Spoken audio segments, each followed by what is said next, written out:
श्री स्वामी समर्थ. यंदा मकर संक्रांतीच्या दिवशीच षटतिला एकादशी आलेली आहे. अत्यंत दुर्मिळ योग हा जुळून आलेला आहे. परंतु या दिवशी आपल्याला काही गोष्टी मात्र चुकूनही करायच्या नाहीत. मकर संक्रांतीच्या दिवशी आपण सूर्यदेवांची उपासना करत असतो. सूर्यदेव आणि शनिदेव यांना हा दिवस समर्पित असतो. त्याचप्रमाणे एकादशी तिथी ही श्रीहरी विष्णूंना समर्पित असते. तर अशी ही षटतिला एकादशी ही मकर संक्रांतीच्या दिवशीच यंदा आलेली आहे. आणि आपण मकर संक्रांतीच्या दिवशी तिळाचे वेगवेगळे उपाय करत असतो. त्याचप्रमाणे षटतिला एकादशी नावामध्येच आहे षटतिला, म्हणजे या दिवशी तिळाचे 6 उपायांना अनन्यसाधारण महत्त्व आहे. मग यामध्ये पहिलं येतं ते म्हणजे तीळ स्नान. म्हणजेच आपल्याला या दिवशी अंघोळीच्या पाण्यामध्ये थोडेसे तीळ टाकायचे आहेत आणि या पाण्याने स्नान करायचे आहे. षटतिला एकादशी आणि मकर संक्रांत या दुर्मिळ योगावरती आपल्याला तीळ स्नान हे नक्की करायचं आहे. त्याचप्रमाणे आपण तिळाचं उटणं जे आहे म्हणजे तिळाची पेस्ट करून ती अंगाला लावून सुद्धा स्नान करू शकतो. त्याचप्रमाणे या दिवशी आपल्याला तीळ तर्पण करायचं आहे.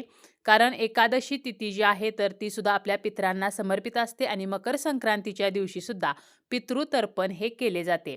त्यामुळे आपल्याला या दिवशी तीळ तर्पण करायचं आहे. त्याचप्रमाणे या दिवशी आपल्याला तीळ भोजन करायचं आहे. म्हणजेच काय तर आपल्याला तीळ खायचे आहेत. मकर संक्रांतीच्या दिवशी सुद्धा आपण तीळ खात असतो आणि षटतिला एकादशीच्या दिवशी सुद्धा तीळ भोजन करण्याला विशेष महत्त्व दिले गेलेले आहे. त्यामुळे तीळ भोजन आपल्याला करायचं आहे. तसेच आपल्याला या दिवशी तिळाचं दान करायचं आहे. मकर संक्रांतीचा दिवस हा दान करण्यासाठी अत्यंत खास असतो. त्यामुळे तिळाचं दान हे अवश्य करायचं आहे.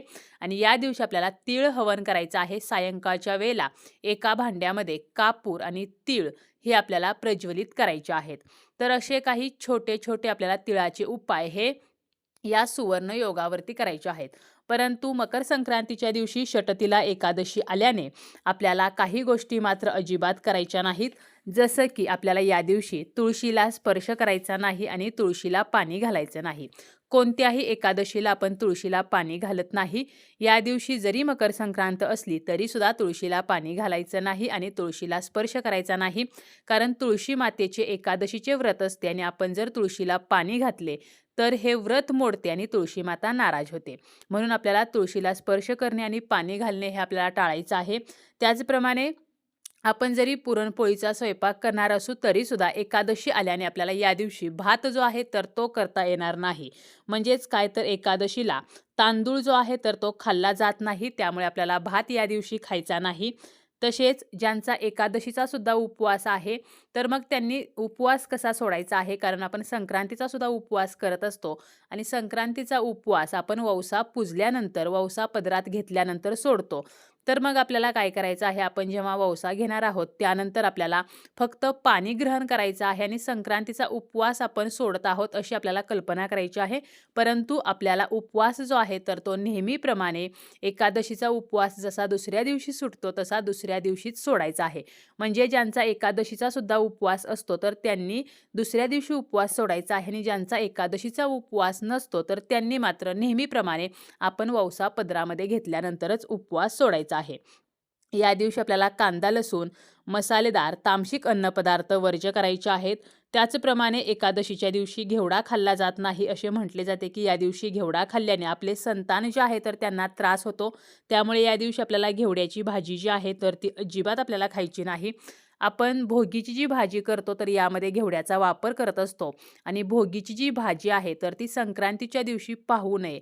त्यामुळे आपल्याला काय करायचं आहे, भोगीची भाजी जी आहे तर ती भोगीच्या दिवशीच आपल्याला संध्याकाळी जर उरलेली असेल तर ती फेकून द्यायची आहे. संक्रांतीच्या दिवशी ती पाहायची सुद्धा नाही आणि खायची सुद्धा नाही.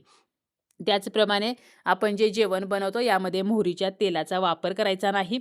मांसाहार हा सुद्धा या दिवशी पूर्णपणे आपल्याला वर्ज्य करायचा आहे. असे जे एकादशीचे नियम आहेत तर ते एकादशीचे सर्व नियम आपल्याला मकर संक्रांतीच्या दिवशी पाळायचे आहेत. त्याचप्रमाणे मकर संक्रांतीच्या दिवशी आपल्या दारामध्ये जर कोणी आलं तर त्याला आपल्याला रिकाम्या हाती परत पाठवायचं नाही. काही ना काही त्याला द्यायचं आहे, म्हणजे आपल्याला दान करायचं आहे. मकर संक्रांतीच्या दिवशी दानाला खूप महत्त्व जरी असले तरी सुद्धा या दिवशी झाडूचे दान करू नये, झाडू खरेदी करू नये. आपल्या घरातील झाडू हा बाहेरच्या व्यक्तीला दिसेल अशा ठिकाणी ठेवू नये. त्याचप्रमाणे या दिवशी तेलाचे दान सुद्धा करू नये. बऱ्याच वेळेला आपण तेलाचे दान हे मकर संक्रांतीच्या दिवशी करतो, परंतु हे चुकीचे आहे. जरी तेलाचे दान केल्याने साडेसातीचा त्रास कमी होतो, शनिदोष आपले जे आहेत तर ते कमी होतात. परंतु आपल्याला मकर संक्रांतीच्या दिवशी मात्र तेलाचं दान करायचं नाही, लोखंडी वस्तूंचे दान करू नये. त्याचप्रमाणे या दिवशी आपण वस्त्रदान करत असतो. वस्त्रदानाला खूप महत्त्व आहे आणि वस्त्रदान हे अत्यंत चांगले दान मानले जाते. परंतु आपल्याला नवीन कपड्यांचेच दान करायचे आहे. आपण वापरलेले जे कपडे आहेत तर हे मात्र चुकूनही दान करू नयेत. मकर संक्रांत हा सौभाग्यवती महिलांसाठी अत्यंत खास दिवस असतो. सौभाग्यवती महिला या दिवशी हळदी कुंकू करत असतात आणि एकमेकींना वाणसुद्धा देत असतात. परंतु वाण देताना सुद्धा वाण स्वरूपामध्ये धारदार वस्तू देऊ नयेत. म्हणजे किसणी असेल, चाकू, सुरी, कात्री, नेलकटर, सुई किंवा सेफ्टी पिना, तर अशा टोकदार, धारदार वस्तू देऊ नयेत. कारण आपण जर धारदार, टोकदार वस्तू वाण म्हणून दिल्या तर आपल्या आयुष्यामध्ये अकस्मात दुर्घटना घडू शकतात. तसेच प्लास्टिकच्या वस्तूसुद्धा आपल्याला वाण म्हणून देणे टाळायचे आहे. चामड्याच्या वस्तू आपल्याला वाण म्हणून देणे टाळायचे आहे. वाण देताना आपल्याला व्यवस्थित असे वाण द्यायचे आहे आणि सर्वात खरे जे वाण आहे तर ते म्हणजे आपण जी सुगड पूजा करतो तर त्या सुगडीमधील जे साहित्य असतं तर हेच मकर संक्रांतीचे खरे वाण असते. मकर संक्रांतीच्या आणि षटतिला एकादशीच्या दिवशी आंघोळ केल्याशिवाय काहीही खाऊ पिऊ नये. या दिवशी पवित्र नदीमध्ये स्नान करण्याला विशेष महत्त्व आहे, परंतु प्रत्येकाला पवित्र नदीमध्ये स्नान करणे शक्य होत नाही. त्यामुळे आपल्याला आंघोळीच्या पाण्यामध्ये गंगाजल आणि थोडेसे तीळ टाकून स्नान करायचं आहे. तसेच या दिवशी झाडे तोडणे, गवत कापणे हे सुद्धा वर्ज्य सांगितलेले आहे. कारण शेतकऱ्यांसाठी हा सण अत्यंत खास असतो आणि निसर्गाच्या सानिध्यामध्ये हा सण साजरा केला जातो. पशुपक्ष्यांना या दिवशी त्रास देऊ नये. तसेच मकर संक्रांतीच्या दिवशी गाई म्हशीची धार काढू नये असे सांगितले जाते. परंतु जर आपण या दिवशी गाई म्हशीची धार काढली नाही तर गाई म्हशींसाठी ते जे आहे तर ते धोकादायी ठरू शकते किंवा गाई म्हशीची धार न काढल्यामुळे त्याचा जो त्रास आहे तर तो जनावरांना भोगावा लागू शकतो. त्यामुळे आपल्याला गाई म्हशीची धार जी आहे तर ती काढायची आहे.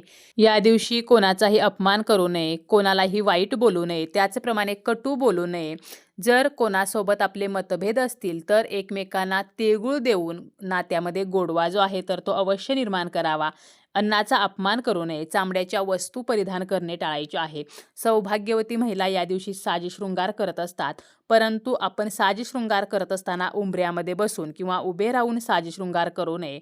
आपले जे सौभाग्य अलंकार आहेत म्हणजे जे सौभाग्य अलंकार आपण वापरतो ते इतर सौभाग्यवतीला देऊ नयेत आणि इतर महिलेचे सुद्धा आपण सौभाग्य अलंकार हे वापरू नयेत.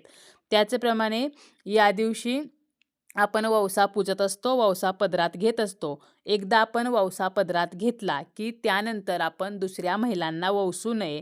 हा नियम सुद्धा आपल्याला या दिवशी पाळायचा आहे. यंदाची मकर संक्रांत ही पिवळ्या रंगावरती आहे, ती पायस भक्षण करत आहे. त्याचप्रमाणे यंदाच्या संक्रांतीने भूषणार्थ मोती धारण केलेला आहे. त्यामुळे आपल्याला संक्रांतीच्या दिवशी पिवळ्या रंगाची साडी असेल किंवा लहान मुलांना पिवळ्या रंगाचे कपडे हे अजिबात घालायचे नाहीत.